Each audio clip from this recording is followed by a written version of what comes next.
تعارف اور مختصر سا خلاصہ آپ کے گوش گزار کرنے کی سعادت حاصل کرتے ہیں۔ لہذا آج کی اس نشست میں سورہ نور کا تعارف اور خلاصہ آپ کی گوش گزار کرنا مقصود ہے۔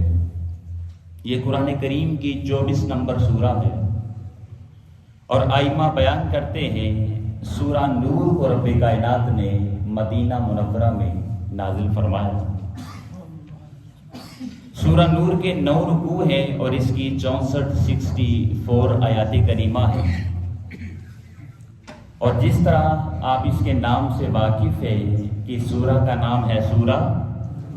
بولیے ذرا، نور۔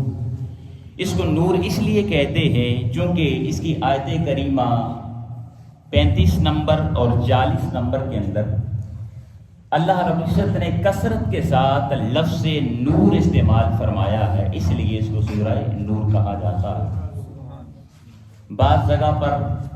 نور سے مراد خالق کائنات کی ذات ذی وقار ہے، اور بعض جگہ پر نور سے مراد حضور نبی کریم صلی اللہ علیہ وآلہ وسلم کی ذات ذی وقار ہے۔ اس کی فضیلت کے بارے میں اگر 1-2 حدیث مبارکہ آپ کی گوش گزار کروں تو حضرت مجاہد رضی اللہ تعالی عنہ آپ روایت کرتے ہیں، آقا علیہ الصلوۃ والسلام نے ارشاد فرمایا کہ تم اپنے مردوں کو سورہ مائدہ سکھاؤ اور اپنی خواتین کو، اپنی عورتوں کو سورہ نور کی تعلیم دو۔ اس لیے کہ سورہ مائدہ کے اندر اللہ رب العزت نے کثرت کے ساتھ رجال کے یعنی مردوں کے احکام بیان فرمائے ہیں، اور سورہ نور کے اندر رب کائنات نے کثرت کے ساتھ خواتین کے احکام بیان فرمائے۔ پھر حضرت ابو وائل رضی اللہ تعالیٰ عنہ آپ روایت کرتے ہیں کہ ایک دفعہ میں اور میرا ساتھی حج کرنے کے لیے روانہ ہوتے ہیں، اسی دوران ہم نے دیکھا کہ سیدنا عبداللہ ابن عباس رضی اللہ تعالیٰ عنہ آپ بھی حج کر رہے ہیں۔ حج کے دوران ہی سیدنا عبداللہ ابن عباس رضی اللہ تعالیٰ عنہ آپ نے اس سورہ نور کی تلاوت کرنا شروع کر دی، تو حضرت ابو وائل رضی اللہ تعالیٰ عنہ آپ فرماتے ہیں کہ جب میرے ساتھی نے سورہ نور کو سماعت کیا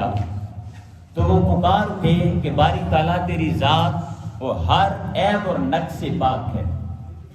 تو نے کتنا خوبصورت کلام نازل فرمایا ہے۔ اگر یہ کلام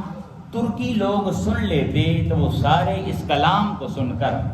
یعنی سورہ نور کو سن کر دائرہ اسلام میں داخل ہو جاتے، یعنی اتنی زیادہ اس سورہ نور کی فضیلت ہے۔ اب اس کے چیدہ اختصار کے ساتھ میں مضامین آپ کے گوش گزار کیے دیتا ہوں کہ رب کائنات نے سورہ نور کے اندر کون سے مضامین بیان فرمائے۔ اللہ پاک نے اس کے اندر پردے کا حکم دیا ہے، خواتین کے متعلق اور مردوں کے متعلق بھی کہ وہ پردے کا اہتمام کریں۔ پھر شرم و حیا کے متعلق، پھر انسان کی عزت اور عصمت کے حوالے سے رب کائنات نے سورہ نور کے اندر احکامات اور آیات کریمہ کو نزول فرمایا ہے۔ پھر خالق کائنات نے اس میں جو ابتدا میں جو مضمون بیان فرمایا ہے، ارشاد فرمایا الزانیۃ والزانی فاجلدوا کل واحد منہما 100 جلدہ۔ ارشاد فرمایا کہ اگر کوئی زنا کر لیتا ہے تو ان میں پھر 2 کیٹاگریز اللہ رب العزت نے بیان فرمائی ہیں۔ اگر وہ شادی شدہ نہیں ہے تو رب نے ارشاد فرمایا کہ اس کو 100 کوڑے مارے جائیں گے، اور اگر وہ شادی شدہ ہے اور یہ گناہ کر لیتا ہے تو اللہ رب العزت نے ارشاد فرمایا اس کی سزا پھر رجم کی سزا ہے۔ اب رجم کیا ہوتا ہے اس کی تفصیل میں نہیں جانا چاہتا، لیکن یوں آپ سماعت کر لیں کہ رجم کہتے ہیں کہ کسی انسان کو پتھر مار مار کے اس کو مار دیا جائے، تو اس کو رجم کہتے ہیں۔ اگر کوئی شادی شدہ بندہ یہ گناہ کرتا ہے تو اس کی سزا یہ ہے۔ پھر اللہ رب العزت نے اگلا مضمون جو ارشاد فرمایا ہے، فرمایا کہ اگر کوئی پاک دامن عورتوں پر زنا کی تہمت لگاتا ہے، کوئی شخص کسی خاتون کے متعلق کہہ دیتا ہے کہ اس نے زنا کیا ہے، لیکن 4 گواہ پیش نہیں کر سکتا، گواہ پیش کرنا ضروری ہوتا ہے،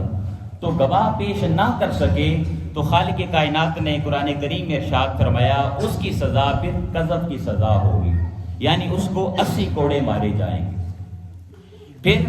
اگلا مضمون رب کائنات نے ارشاد فرمایا، لعان کے احکامات بیان فرمائے ہیں، اور قرآن کریم میں ارشاد فرمایا والذین یرمون ازواجہم ولم یکن لہم شہداء۔ اگر کوئی شخص اپنی بیوی پر یہ الزام لگا دیتا ہے، اپنی بیوی کو کہتا ہے کہ تو نے زنا کیا ہے، فقط الزام لگا دیتا ہے اور کوئی گواہ پیش نہیں کر سکتا، تو اس کے متعلق رب کائنات نے لعان کے احکامات بیان فرمائے ہیں،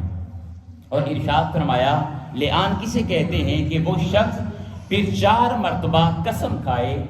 اور یہ اللہ رب العزت کی بارگاہ میں عرض کرے کہ میں قسم کھا کر کہتا ہوں کہ میں جو کہہ رہا ہوں یہ سچ کہہ رہا ہوں، اور 5ویں بار یہ قسم کھائے کہ باری تعالیٰ اگر میں جھوٹ بول رہا ہوں تو مجھ پر خالق کائنات کی طرف سے لعنت ہو، تو اس کو لعان کہتے ہیں۔ بیوی پر الزام لگا دیا لیکن کوئی گواہ اگر پیش نہ کر سکے تو پھر مرد بھی قسم اٹھائے گا اور عورت بھی کیا کرے گی، بولیے، قسم اٹھائے گی، اس کو لعان کہتے ہیں۔ پھر سورہ نور کے اندر سیدہ عائشہ صدیقہ سلام اللہ علیہا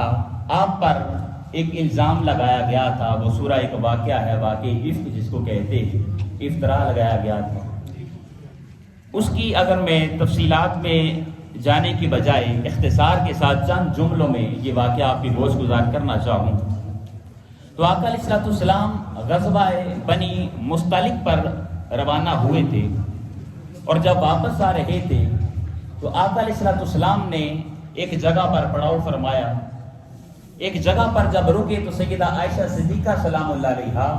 آپ رفع حاجت کے لیے تشریف لے جاتی ہیں، لیکن جب واپس آتی ہیں تو انہوں نے ایک ہار پہن رکھا تھا، وہ ہار کہیں گر جاتا ہے ٹوٹ کر، تو آپ دوبارہ اس ہار کی تلاش میں اسی جگہ پر روانہ ہو جاتی ہیں، لیکن تھوڑی تاخیر ہو جاتی ہے واپس قافلے کے اندر پلٹنے میں۔ جب واپس آتی ہیں تو اس وقت قافلہ وہ روانہ ہو چکا ہوتا ہے،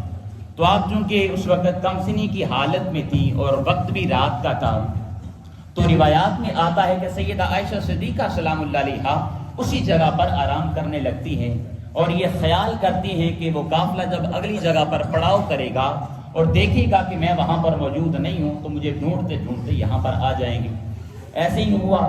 قافلہ روانہ ہو گیا۔ اب ہوتا یہ تھا کہ قافلے کے پیچھے ایک شخص متعین ہوتا تھا، اب اس کی ڈیوٹی یہ ہوتی تھی کہ اگر قافلے کے پیچھے کسی کا کوئی سامان رہ گیا ہے یا کوئی بیمار آدمی ہے تو وہ شخص ان کی نگہداشت کرتا تھا، ان کا خیال رکھتا تھا، سامان گر جائے تو وہ سنبھال لیتا تھا، اپنے اونٹ پر رکھ کر جس کا ہوتا اس کے سپرد کر دیتا تھا۔ تو وہ ان کا نام ہے حضرت صفوان بن معطل۔ آپ جب پڑاؤ کی جگہ پر واپس آتے ہیں، دیکھتے ہیں، دیکھا کہ سیدہ عائشہ صدیقہ سلام اللہ علیہا وہاں پر موجود ہیں، اور اس وقت پردے کے احکامات نازل نہیں ہوئے تھے، اور حضرت صفوان بن معطل نے سیدہ عائشہ صدیقہ سلام اللہ علیہا آپ کو دیکھا ہوا تھا۔ آپ نے جب دیکھا، پہچان لیا کہ یہ سیدہ عائشہ صدیقہ سلام اللہ علیہا، اور آپ نے ان کے قریب جا کر اپنا اونٹ بٹھایا، سیدہ سوار ہوتی ہیں اور قافلے میں چلی جاتی ہیں، قافلے تک پہنچ جاتے ہیں۔ لیکن جو منافقین تھے، اور بالخصوص عبداللہ بن ابی جو تھا، جو رئیس المنافقین تھا، اس نے اور بعض لوگوں نے جو منافقین تھے انہوں نے سیدہ عائشہ صدیقہ سلام اللہ علیہا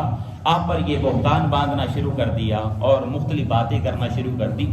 تو المختصر حاضرین محترم، رب کائنات نے سورہ نور کے اندر سیدہ عائشہ صدیقہ سلام اللہ علیہا ان کی برات کا اعلان فرمایا ہے کہ انہوں نے کسی قسم کا کوئی گناہ بولیے نہیں کیا۔ پھر اسی طرح دوستان وقات سورہ نور کے اندر رب کائنات نے اجتماعی زندگی گزارنے کے چند اصول بیان فرمائے ہیں۔ اس میں پہلی چیز یہ ارشاد فرمائی ہے، فرمایا کہ جب کسی کے گھر میں داخل ہونا چاہو تو داخل ہونے سے پہلے دروازے پر دستک دیا کرو۔ یہ ان لوگوں کے لیے بھی حکم تھا اور آج ہمارے لیے بھی حکم ہے کہ ہم بھی جب کسی کے مہمان بنے تو دروازے پر پہلے کیا کریں، دستک دیں، ڈائریکٹلی دروازہ کھول کر گھر کے اندر داخل نہ ہو۔ پھر دوسرا حکم رب کائنات نے ارشاد فرمایا ہے کہ اپنی نگاہوں کو ہمیشہ جھکا کر رکھا جائے۔ پھر تیسری بات ارشاد فرمائی اپنی شرم گاہوں کی حفاظت کی جائے۔ پھر چوتھی بات ارشاد فرمائی، یہ بالخصوص عورتوں کے لیے ہے کہ اپنے اعضاء کو غیر محرم لوگوں کے سامنے کھول کر نہ رکھو، جن کو چھپانے کا حکم دیا گیا ہے۔ اب عورت جو ہے یہ سراپا حاضرین محترم پردہ ہے، سوائے اپنے چہرے کے، اپنے ہاتھوں کے اور اپنے پاؤں کے۔ اس کے علاوہ عورت کا جتنا جسم ہوتا ہے اس کو چاہیے کہ اس کو ڈھانپ کر رکھے۔ تو پردے کے مکمل احکامات رب کائنات نے سورہ نور کے اندر بیان فرمائے۔ پھر آگے ارشاد فرمایا کہ جو لوگ شادی شدہ نہیں ہیں لیکن استطاعت رکھتے ہیں، صاحب استطاعت ہیں، تو ان کو رب کائنات نے ارشاد فرمایا کہ جلد از جلد شادی کر لیں۔ پھر جو شادی کی استطاعت نہیں رکھتے تو ان کے بارے میں رب کائنات نے چند احکامات نازل فرمائے ہیں کہ وہ اپنی عزت کی حفاظت کریں، اور اس کے بارے میں پھر آقا علیہ الصلوۃ والسلام نے مختلف حدیث مبارکہ کے اندر چند احکامات نازل فرمائے ہیں کہ اگر شادی کی استطاعت نہیں رکھتا تو اسے چاہیے کہ وہ انسان کثرت کے ساتھ روزے رکھے۔ پھر رب کائنات نے اپنے وجود اور اپنی وحدانیت پر چند دلیلیں پیش فرمائی ہیں۔ ارشاد فرمایا کہ خالق کائنات کی ذات ذی وقار وہ ذات ہے جو دن اور رات کو آپس میں پلٹا دیتی ہے۔ کوئی شخص اتنی طاقت اور قدرت بولی خدا کے علاوہ نہیں رکھتا۔ پھر رب نے فرمایا کہ خدا وہ ہے جو بارش برسانے کی طاقت رکھتا ہے۔ آج سائنس ترقی کر رہی ہے اور مختلف ایکسپیریمنٹ کر رہی ہے کہ کہیں قدرتی طور پر نیچرلی تو نہیں ہو سکتا لیکن مصنوعی طور پر بارش برسانے کا کوئی سلسلہ بنایا جائے، لیکن خالق کائنات کی قدرت ہے کہ خدا کے علاوہ کوئی شخص بھی بارش برسا بولیے نہیں سکتا۔ پھر دوستان ذی وقار اللہ رب العزت نے آگے اپنی قدرت اور اپنی وحدانیت کی نشانی بیان فرمائی ہے۔ فرمایا کہ خدا کی ذات وہ ہے کہ جس نے آسمان کو بھی تخلیق فرمایا ہے اور زمین کو بھی تخلیق فرمایا ہے۔ پھر اللہ پاک نے اگلا جو مضمون سورہ نور کے اندر بیان فرمایا وہ منافقین کے متعلق بھی ہے اور سچے مومنین کے متعلق بھی ہے۔ ایک جو وصف ہے وہ منافقین کا بیان فرمایا کہ منافق وہ ہوتا ہے کہ جب اس کے سامنے اللہ اور اس کے رسول کی دعوت کو رکھا جائے تو خالق کائنات اور اس کے رسول کی دعوت کو قبول نہیں کرتا، لیکن جو مومن ہوتا ہے، جو اخلاص والا ہوتا ہے، کلمہ پڑھنے والا ہوتا ہے، جب اس کے سامنے اللہ رب العزت کا کوئی حکم رکھا جاتا ہے تو اس بات کو ماننے والا ہوتا ہے، اس کو ایکسیپٹ کرنے والا ہوتا ہے۔ پھر سورہ نور کے اندر 3 اوقات میں غلاموں اور بچوں کے گھروں میں داخل ہونے کے احکامات بیان فرمائے ہیں۔ اب چونکہ وقت کم ہے لہذا میں تیزی کے ساتھ ان چیزوں کو بیان کر دیتا ہوں کہ 3 اوقات میں پہلے زمانوں میں غلام ہوا کرتے تھے، اور بچوں کے بارے میں احکامات ہیں کہ جب غلام یا بچے اپنے والدین کے کمروں کے اندر بھی داخل ہونا چاہیں تو ان کو چاہیے کہ پہلے دروازے پر کیا کریں، دستک دیں۔ اور 3 ایسے اوقات رب کائنات نے بیان فرمائے ہیں کہ جن کے اندر رب نے فرمایا کہ وہ اپنے والدین کے کمرے کے اندر بھی داخل نہ ہوں۔ نماز فجر سے پہلے، پھر ظہر کے وقت جب قیلولے کا وقت ہوتا ہے، اور اس کے بعد عشاء کے ٹائم کے بعد۔ یہ اپنے بچوں کو بھی ان باتوں کی تربیت دیا کریں۔ اور آخر میں رب کائنات نے آقا علیہ الصلوۃ والسلام کے رسالت کے آداب بیان فرمائے ہیں اور ارشاد فرمایا کہ جب حضور نبی کریم صلی اللہ علیہ وآلہ وسلم آپ کو پکارنا چاہو اور آپ کو بلانا چاہو تو نہایت ادب کے ساتھ آقا علیہ الصلوۃ والسلام کی بارگاہ میں آواز دو۔ اسی